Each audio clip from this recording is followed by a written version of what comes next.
Shalom teman-teman. Nah, kita mau pakai rel. Shalom teman-teman KPR, selamat sore. Pada hari ini merupakan hari pertama di mana Komisi Pemuda Remaja, terlebih Komisi Remaja ya, kita ngadain persekutuan KPR secara virtual ya. Ini baru pertama kali kita ngadain dan berharap untuk waktu-waktu mendatang kita tetap bisa ngadain persekutuan secara virtual. Gimana kabar kalian di rumah? Lambaikan tangan dong, Rel. Ya, dan perlu kalian ketahui, hari ini pun juga saya baru pertama kali ketemu Farel setelah 2 bulan. Kita nggak pernah ketemu, dan setelah 2 bulan dia libur di rumah aja. Pasti kalian juga ngerasain yang namanya bosen ya. Bosen, boring, di rumah cuma main YouTube, main Instagram ya, makan, tidur, terus apa lagi? Ngegame. Ngegame.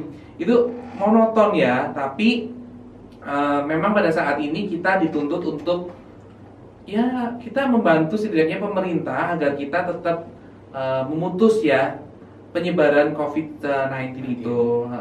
Jadi ya, yang biasa rebahan di rumah, saatnya kalian rebahan. Tapi karena sudah kelamaan rebahan, jadinya bosan juga pasti kan? Ya kan, pasti bosan. Nah, pada kesempatan kali ini kita semua diajak untuk tetap ingat dengan kebaikan-kebaikan Tuhan. Kita tetap diajak untuk bersekutu walaupun kita tidak bertatap muka secara langsung, tapi kita bisa bersama-sama memuji Tuhan dari rumah ya. Dan persekutuan ini pun berharap teman-teman yang lain mungkin yang mau bertugas ya bisa bareng sama aku untuk tugas setiap minggu, setiap hari Sabtu yang akan kita adakan secara virtual nanti. Oke teman-teman, untuk merasakan kebaikan Tuhan, dan Tuhan benar-benar baik pada kita pada sampai hari ini ya, sampai detik ini. Apalagi buat kalian-kalian yang biasa mager sebagai kaum rebahan, saat ini kalian benar-benar rebahan berbulan-bulan di rumah. Oh ya, aku sedikit lupa. Aku juga ngucapin selamat buat teman-teman yang tiba-tiba udah bisa naik kelas ya. Ujian di rumah, ujian secara online tiba-tiba naik kelas. Yeay, selamat buat kalian. Tetap harus bersyukur walaupun kalian selama ini nggak bisa keluar, nggak bisa jalan-jalan, nggak bisa ketemu teman-teman gereja, teman-teman sekolah, ataupun keluarga-keluarga kalian. Tetap harus disyukuri kalau kita sampai saat ini masih diberi kesehatan, karena itu tidak lain adalah kebaikan Tuhan ya. Mari kita juga akan angkat pujian untuk menyatakan kebaikan Tuhan itu. Kita angkat pujian apa, Rel? Tuhan Yesus baik. Tuhan Yesus baik ya. Oke, kita nyanyi bareng-bareng ya.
Kemarin aku lihat postingan Meira Natasha. Isinya tentang hobi dia ngurusin tanaman-tanaman. Kemudian dia berbagi kalau tanaman itu bisa mengingatkan kita tentang kehidupan yang kadang kering tapi kadang juga segar dan tumbuh lebih baik. Ya, teman-teman, keadaan hidup emang memberikan banyak kondisi yang tidak selalu bisa kita terima. Karena kita sendiri selalu punya ekspektasi.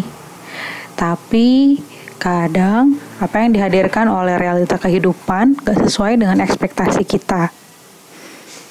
Hari ini saya akan bacakan satu ayat yang semoga bisa menguatkan kita. Roma 12 ayat 12, bersukacitalah dalam pengharapan, sabarlah dalam kesesakan, dan bertekunlah dalam doa. Meski hidup kita kadang gak sesuai dengan harapan, seperti daun-daun yang harus jadi kering padahal kita gak suka, tapi percayalah bahwa suatu ketika nanti akan ada masa di mana daun-daun juga tumbuh lebih hijau, lebih baik, dan begitu juga dengan kehidupan kita. Saat ini mungkin rasanya hidup kita kering, semua hal harus berubah, dan itu bikin galau. Contohnya, aku juga sebagai calon pendeta mesti menyesuaikan banyak hal. Harus tetap belajar menafsir, baca Alkitab, tapi juga harus mulai belajar dandan, belajar rekaman, harus punya green screen, dan juga harus belajar bisa ngomong di depan kamera. Gak gampang loh. Tapi kita semua dengan terus punya pengharapan kepada Tuhan, pasti punya dorongan untuk terus belajar. Untuk terus belajar menyesuaikan diri. Kita mungkin yang awal-awalnya mengisi masa-masa karantina dengan rebahan mulu di kasur, ngegalauin segala hal, kehilangan teman, kehilangan waktu bermain, dan juga nongkrong-nongkrong. Mungkin harus bisa belajar untuk merelakan itu semua dan melakukan aktivitas-aktivitas lain yang mungkin bisa mengisi hari-hari kita. Juga kita perlu belajar untuk terus bersyukur melalui apa yang kita lakukan sehari-hari. Aku sendiri akhir-akhir ini bikin menyediakan satu botol di kamar yang isinya adalah ucapan-ucapan syukur yang ku rasakan setiap hari. Satu hari cukup satu kertas aja aku masukin sebagai pengingat kalau aku punya banyak hal yang bisa disyukuri.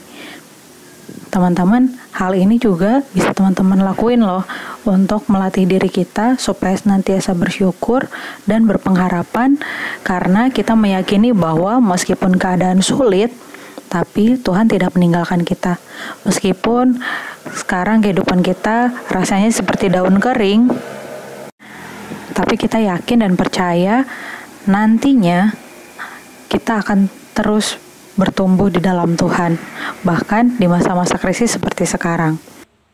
Tetap berpengharapan ya. Tuhan berkati guys.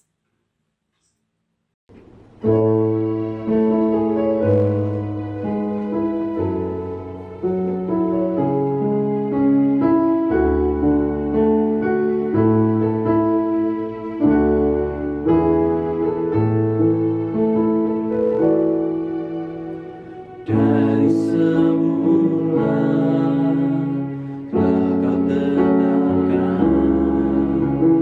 hidupku dalam tangan-Mu, dalam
Mari kita bersatu di dalam doa. Bapa di dalam surga, ketika saat ini Tuhan kami akan kembali mendengarkan sabda-Mu, supaya di dalam kehidupan ini kami sungguh memiliki pengharapan di dalam Tuhan. Kami memohon kuasa Tuhan bekerja bagi setiap kami, sehingga dengan firman-Mu kami dikuatkan dan dimampukan Tuhan untuk melakukan apa yang menjadi kehendak Tuhan di dalam kehidupan kami. Bersabdalah Bapa saat ini, kami siap untuk mendengarkannya. Amin. Saudara-saudaraku yang terkasih, firman Tuhan pada saat ini diambilkan dari 1 Kolose 1 ayat yang ke-23.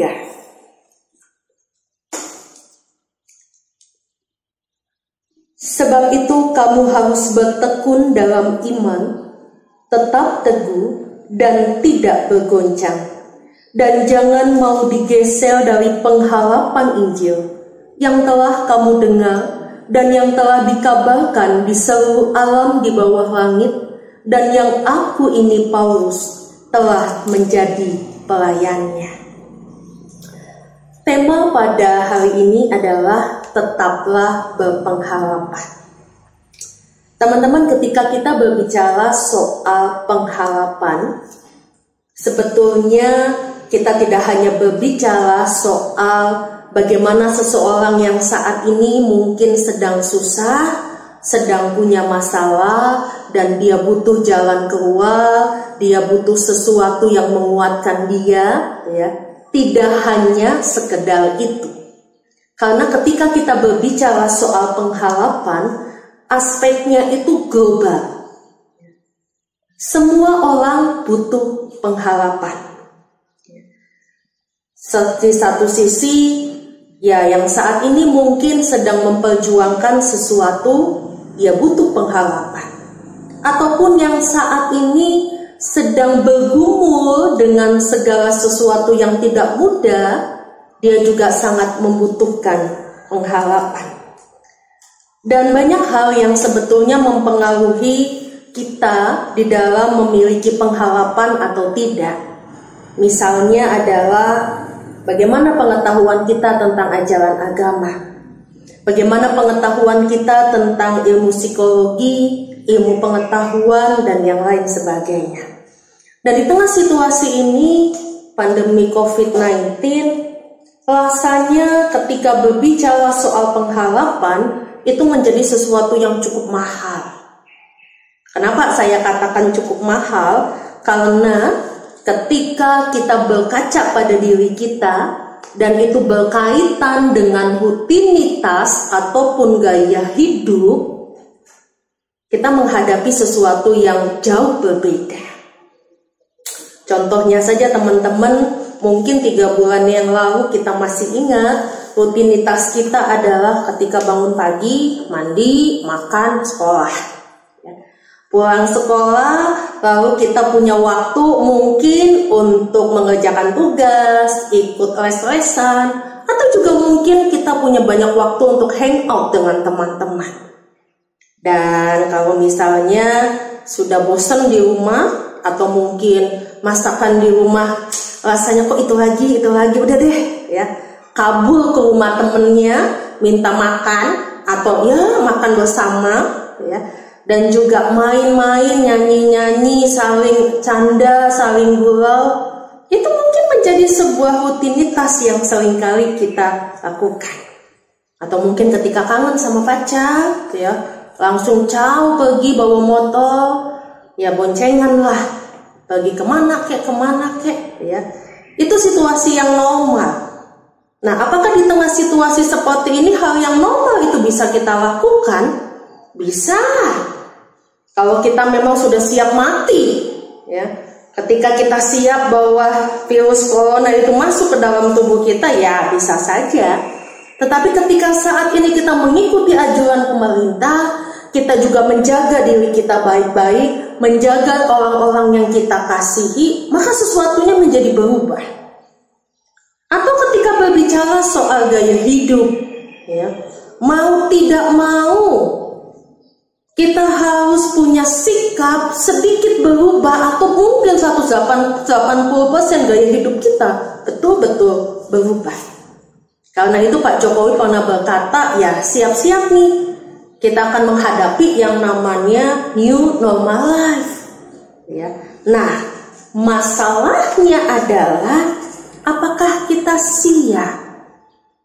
Apakah kita bisa menerima kalau rutinitas gaya hidup kita, bahkan mungkin gaya kita berjumpa dengan Tuhan harus mengalami yang namanya sebuah reformasi, sebuah perubahan, ya. Dan jujur teman-teman, itu tidak mudah. Tidak semua orang saat ini, mungkin diri kita, atau mungkin keluarga kita, teman-teman, sahabat, yang saat ini belum bisa menerima bahwa kehidupan saya berubah. Karena itu di dalam ilmu psikologi, memang untuk yang namanya masuk pada aspek menerima, itu prosesnya panjang. Dan proses yang pertama ketika kita berhadapan dengan sesuatu yang tidak biasa, atau sesuatu yang di luar batas normal kita, biasanya yang kita lakukan adalah kita mengalami shock dan denial. Saya kaget dan saya menyangkali itu. Kok seperti ini ya? Kenapa berubah? Kenapa harus begini dan begitu? Ya. Itu proses pertama teman-teman ketika kita berhadapan dengan sesuatu yang menurut kita di luar batas normal kita. Apakah itu wajar? Yes. Semua orang akan mengalami hal itu. Tetapi masalahnya adalah begitu banyak orang berhenti pada tahap itu. Dan mungkin kita, ya, di tengah situasi ini kita hanya pada tahap satu, menolak. Ya. Aku nggak terima, aku nggak suka, aku nggak mau begini. Kalau sudah tahapnya denial terus, bagaimana kita mau punya pengharapan? Atau mungkin saat ini tahap itu sudah kita lewati 1 bulan yang lalu. Saya sudah tidak shock, saya sudah tidak denial, tetapi saat ini saya penuh dengan kemarahan. Teman-teman, jujur aja, beberapa saat ini memang Kak Fani banyak sekali menemui jemaat-jemaat itu gampang banget emosi, ya.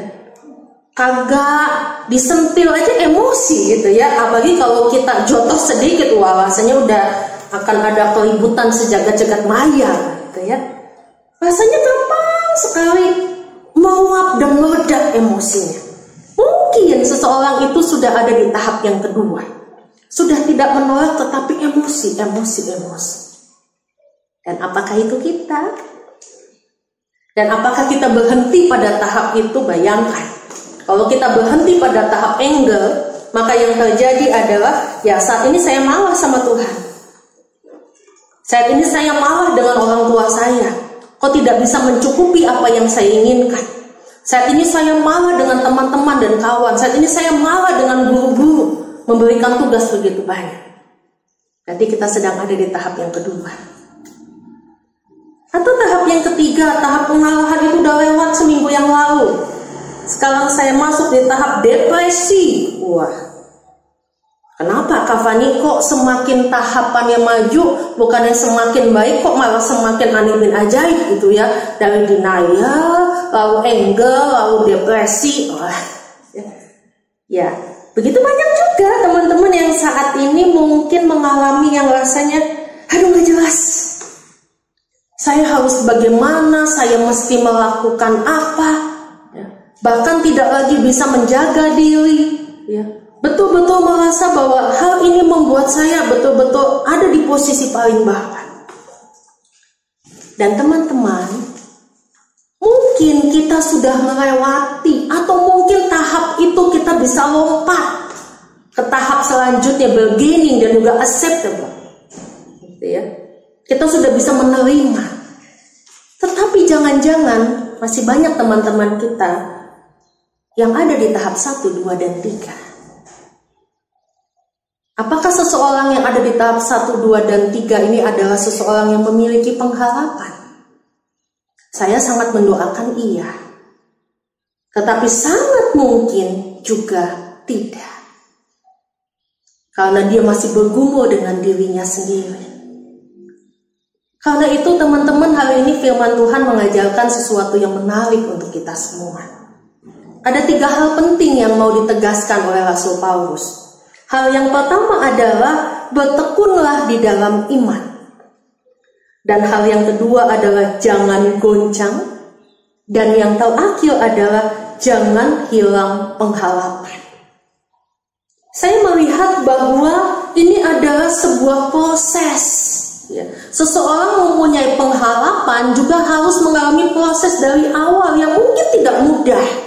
Kejutan-kejutannya banyak nih. Dan mungkin kita juga sebagai remaja gitu ya. Wah, saat ini rasanya udah bosen banget, udah boring banget. Masa ketemu cuma lewat media sosial. Kan aku kepengen tuh kumpul-kumpul, main-main, hangout, lalu malam mingguan gitu ya. Oke, teman-teman. Ya. Itu adalah sebuah proses di mana Tuhan mau membentuk teman-teman. Apapun yang terjadi di dalam hidup kita di tengah pergolakan, bahkan juga perubahan yang ekstrim, apakah kita tetap punya pengharapan di dalam Tuhan bahwa semua ini akan terlewati?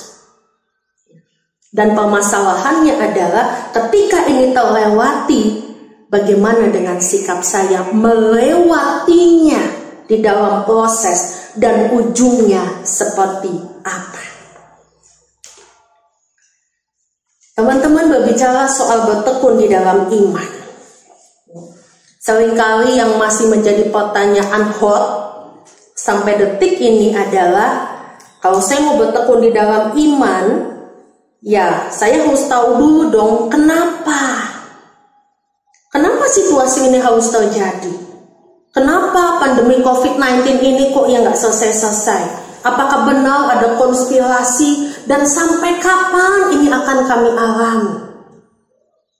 Teman-teman, ketika kita hanya bergelut pada pertanyaan-pertanyaan mengapa, kenapa, dan sampai kapan, rasanya itu nggak akan ada habisnya. Dan rasanya itu tidak akan terlalu berfaedah di dalam kehidupan kita.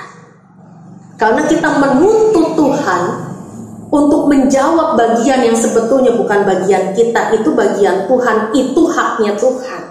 Ya. Dan kalau Tuhan mau menjawab, Tuhan akan menjawab. Dan kalau Tuhan ingin memberikan jawabannya lewat proses yang panjang, disitulah Tuhan mau kita peka mendengar jawaban Tuhan di tengah proses yang panjang ini. Karena itu teman-teman jangan lagi bertanya ini kenapa, sampai kapan, gitu ya. Tetapi ada baiknya ketika saat ini kita kembali pada dasar iman kita, bertekun di dalam iman, yaitu olah et labora, berdoa dan bekerja. Ya. Apa yang bisa saya lakukan di tengah situasi ini? Ya.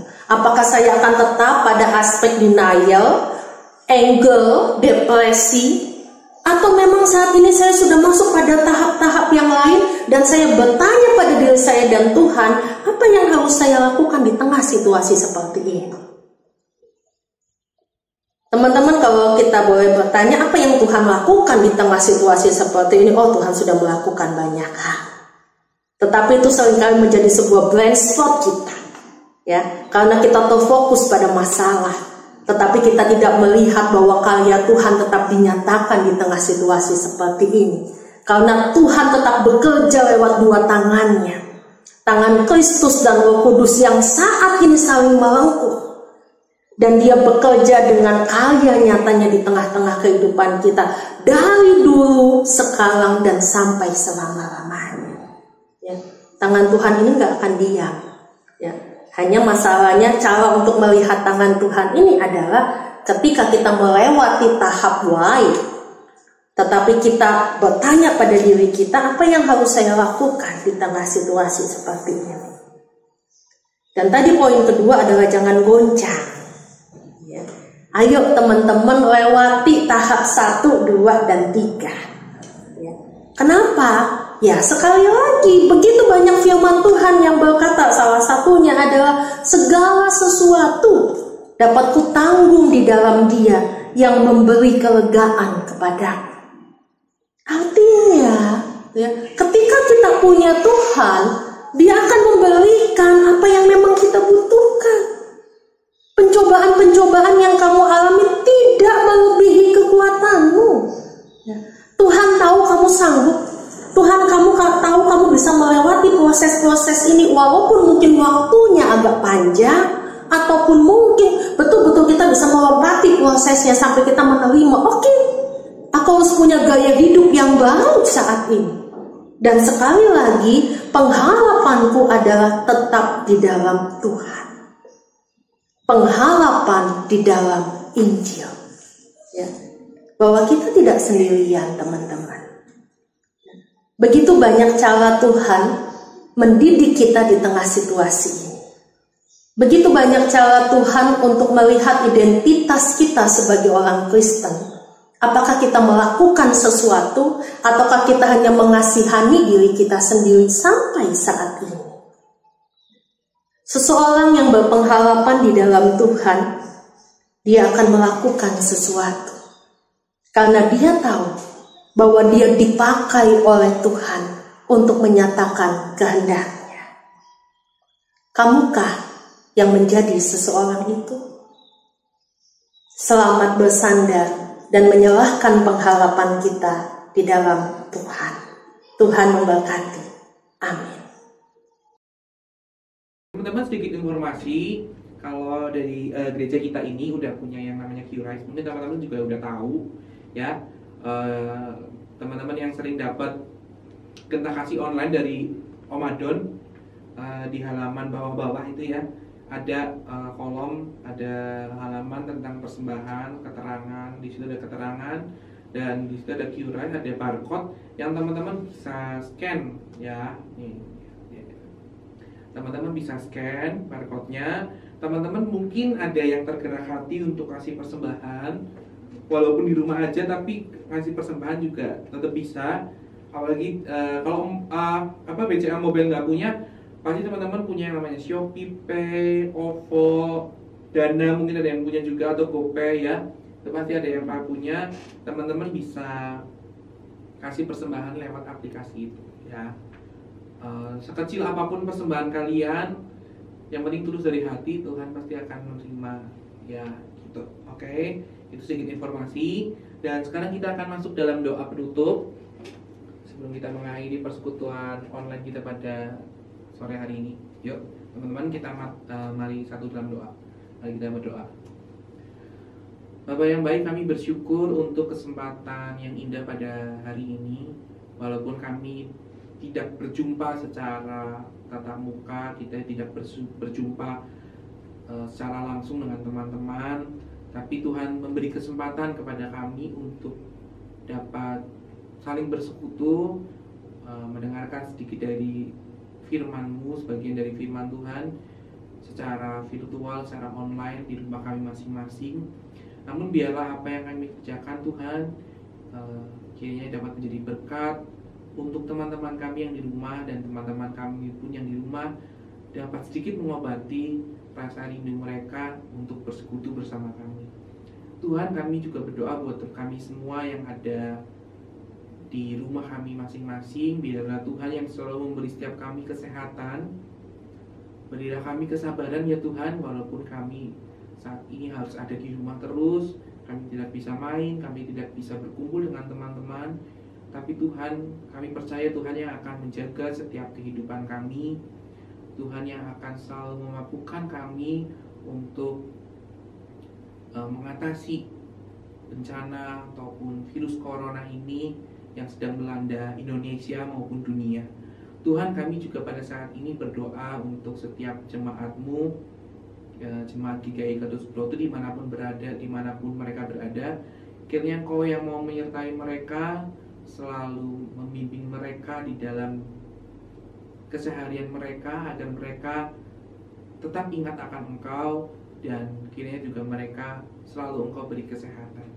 Tuhan, kami juga berdoa untuk para tenaga medis yang ada di luar sana, yang mereka setia dengan setia bertugas di rumah sakit mereka masing-masing. Mereka tidak bisa berkumpul dengan keluarga seperti kami, tapi kami percaya Tuhan pun yang akan selalu memberikan berkat kesehatan untuk mereka, sehingga mereka dengan rela hati, dengan kesungguhan hati merawat pasien-pasien yang mengalami corona, menderita virus corona ini. Tuhan, terima kasih untuk setiap kesempatan di dalam kehidupan kami. Terima kasih untuk persekutuan secara online ini. Biarlah Tuhan yang mau menyempurnakan setiap pelayanan kami masing-masing. Biarlah di minggu-minggu berikutnya pun kami tetap bisa mengadakan persekutuan ini walaupun secara online. Kiranya apa yang kami lakukan ini hanya untuk kemuliaan nama-Mu saja Tuhan. Di dalam nama Tuhan Yesus kami sudah berdoa, memohon dan mengucap syukur. Amin. Ya teman-teman, sebelum kita mengakhiri persekutuan kita, mari kita angkat pujian bersama-sama, yaitu lagunya Ku Mau Berjalan Dengan Juru Selamatku. Karena kita punya juru selamat yaitu Yesus, yang akan selalu membimbing langkah kita dimanapun kita berada, dan akan mengantarkan kita pada hari-hari yang mungkin hari-hari berikutnya akan indah. Ya, kita bisa bertemu dengan teman-teman lagi di gereja, di sekolah. Nanti ada saatnya Tuhan memberikan kita waktu untuk bersukacita bersama. Jadi untuk itu teman-teman harus mau berjalan bersama dengan juru selamat kita yaitu Yesus. Ku mau berjalan dengan juru selamatku.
Buat kebersamaan kita pada sore hari ini ya.